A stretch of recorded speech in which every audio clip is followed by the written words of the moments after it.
I stole my neighbor's cat 6 months ago, and I watch him look for it every single day.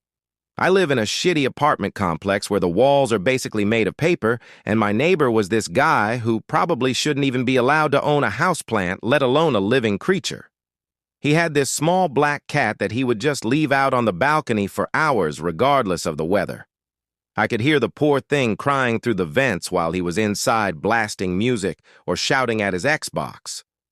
One night it started pouring rain, and the temperature dropped hard, and I saw the cat shivering on the railing looking miserable as hell. I just reached over from my balcony, grabbed the cat, and brought it inside.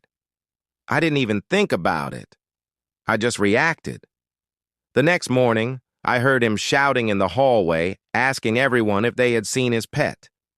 I just stood there with the door cracked open and told him I hadn't seen a thing, and maybe the cat finally jumped off because it was fed up with his shit. He spent weeks putting up posters and walking around the block calling its name while the cat was literally sleeping on my bed 10 feet away from him. It has been 6 months now, and he still brings it up whenever we cross paths in the laundry room. He looks genuinely devastated sometimes, which would make me feel bad if I hadn't seen him ignore that cat's bowls for days at a time back then. The cat is doing great now, by the way. I renamed him, and he is healthy as hell because he actually gets fed decent food and doesn't have to freeze his tail off outside. I have to be extremely careful, though. I never let him near the windows when the blinds are up, and I have a specific routine for when I take out the trash so he doesn't accidentally dart into the hallway. It is a stressful way to live, but seeing the cat actually purring instead of screaming makes it worth the paranoia.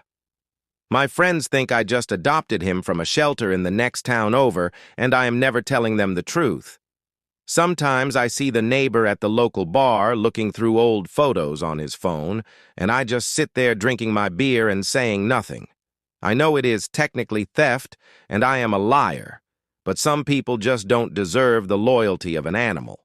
He probably thinks a coyote got it or someone picked it up off the street, which is technically true, I guess. I just happen to be the someone. The cat seems to prefer my taste in movies anyway, so we are sticking to the plan. I will probably move out when my lease is up just to end the risk of him hearing a meow through the wall. Until then, I am just the helpful neighbor who offers a sympathetic nod while the evidence is napping in my living room.